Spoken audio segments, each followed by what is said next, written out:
figure reviews, unboxings and rankings, random figure reviews, similar groupings of figures, and the occasional toy hunt. All right, YouTube trolls, toys, back at you with another episode of Random Figure Review, episode 53, where we do 5 figures from 5 different lines. Normally, we're going to cheat slightly today because we have a tag team for representing WWE, so they're going to be 2 of our slots. So we're going to have 5 figures from 4 different lines, representing Star Wars The Black Series, coming in via trade with our buddy Toledo Jr. We'll call him 15 bucks. We're going to do carbonized Mando, right? So he's going to represent the Black Series. Coming in at $16 from Target. We got G.I. Joe Ninja Turtle crossover. Snake Eyes Leonardo, 16 bucks. Coming in from Rieta Ranch Flea Market in Hubbardston, Massachusetts, $18 because we did 2 figures for $35. His head's in there, it just came off. This is Zombie Colonel America from Diamond Select, Marvel Select. So he'll be figure number 3. And then our most expensive figures, we actually got them for 12.5% off of this price. So they were like 20, we'll just call them $26 a piece. We got Booker T, we got Stevie Ray, we got Harlem Heat, Monday Night Wars. Booker T, Stevie Ray, they're part of Build-A-Figure The Disciple. And we already have The Rock from this line, so we'd just be missing RVD, and we could build The Disciple. But we already have The Disciple anyway from the vault. So that's going to be our 5 figures, $26 or less price point, because we got these guys on a sale at That's Entertainment in Worcester. So 26, 18, 16, 15. All right, that's our 5 figures. All right, here's Zombie Colonel America from Marvel Select. I gotta say, we got his head on, but it is quite small. Right, I think for the body. That looks a little bit awkward, but maybe I'm wrong. But maybe it's because this top part of the cranium is missing, but we can put that on if we don't want to expose the brain. He does come with a nice base, which is pretty cool. We'll have to see, does it have foot pegs somewhere? I don't know. And then he comes with his shield, of course. All right, that does not have foot pegs because he does not have foot pegs. So there's no way the stand would have foot pegs. But Zombie Colonel America looking pretty good. We've got the shield on him. And I'm going to rotate his arm a little bit.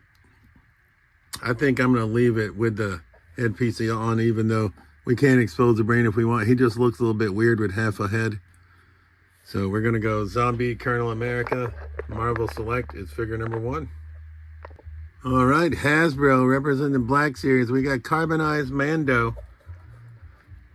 So standard Black Series articulation. Like I say, I know I always complain, double jointed pin knees, pinless elbows. But I feel like the Star Wars line would be more popular because I feel like it's sort of dull because they don't give us a lot of accessories. He does come with a holster for his pistol, so we will go ahead and put that in. But I can't resist them when I get them for, like, I think it's a good deal. They go to clearance a lot, or we find them at flea markets quite a bit. And then he's got his standard weapon that's going to peg in, which we'll probably just do. We'll just peg it in for now into his back right here. Yeah. Or try to at least.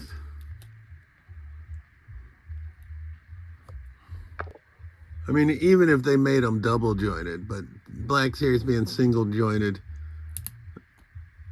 is a little bit odd. Are the knees double jointed? Hey, the knees are double jointed. The arms are not. The arms are still single. I feel like they would sell a lot more of these if they made them slightly better articulated, because you're paying the same price that you pay for a classified, and it's from the same company, so we know they can do it.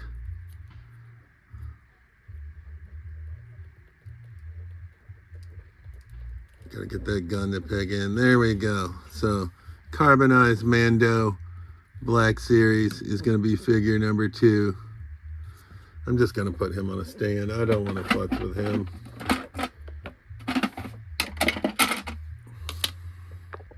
So carbonized Mando number 94 in the Black Series is figure number 2. All right, we're going to go with Stevie Ray from Harlem Heat next, Monday Night Wars. Harlem Heat walked away as new tag team champions after Scott Hall and Kevin Nash distracted Sting, Lex Luger, and the Steiner brothers in a triangle match team title main event, June 24th, 1996. Career highlights: WCW Television Champion, WCW Tag Team Champion. All right, so here's Stevie Ray out of the package. He's looking pretty good. He looks quite similar. You could tell me, he looks a hell of a lot like Booker T. I know they're brothers, and I believe they actually are brothers, but I don't think they look quite that similar to each other. He does come with sunglasses, which I think maybe will give him the trademark Stevie Ray look. Maybe not. And then he's got his the do-rag. I don't know what its actual hell is. Don't sue me.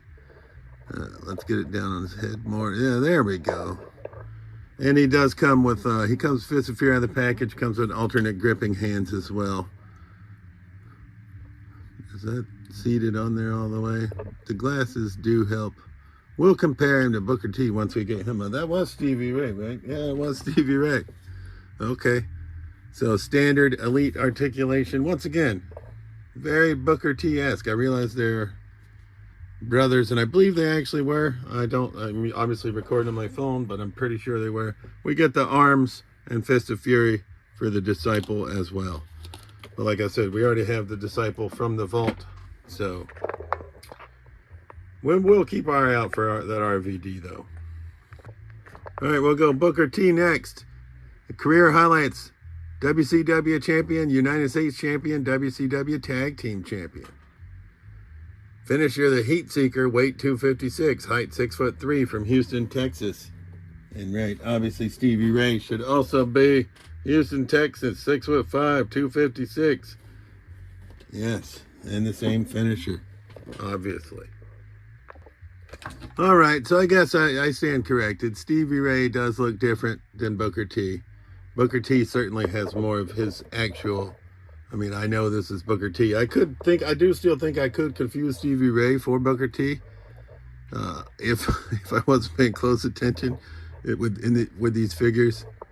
Put the glasses on upside down. I didn't realize there was an upside down, but I guess there is. Yeah, there's Booker T. I think my favorite Booker T though is obviously our GI Bro figure. And Harlem Heat, we gotta have them matching in the do-rags and the sunglasses. Both Fists of Fury. Look, Booker T, white laces, Stevie Ray, black laces. Interesting. And gripping hands for Booker T. Standard elite articulation. It's hampered a little bit by their, well, maybe not. I was going to say by their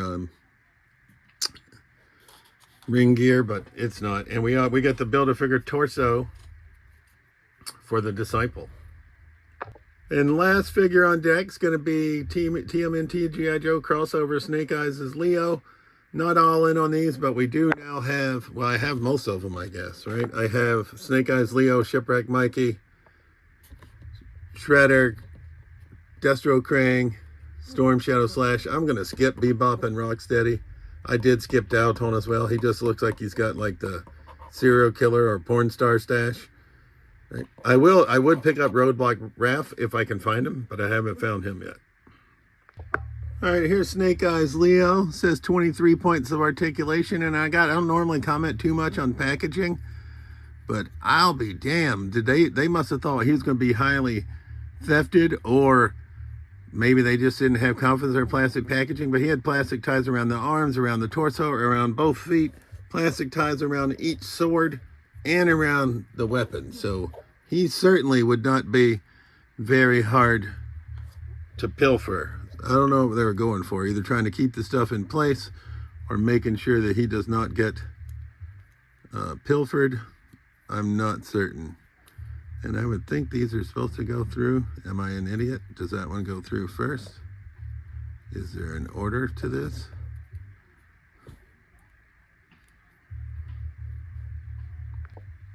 Also, does anybody ever actually go through and count the points of articulation? I do not. If you do, more power to you, because I just get them posed up.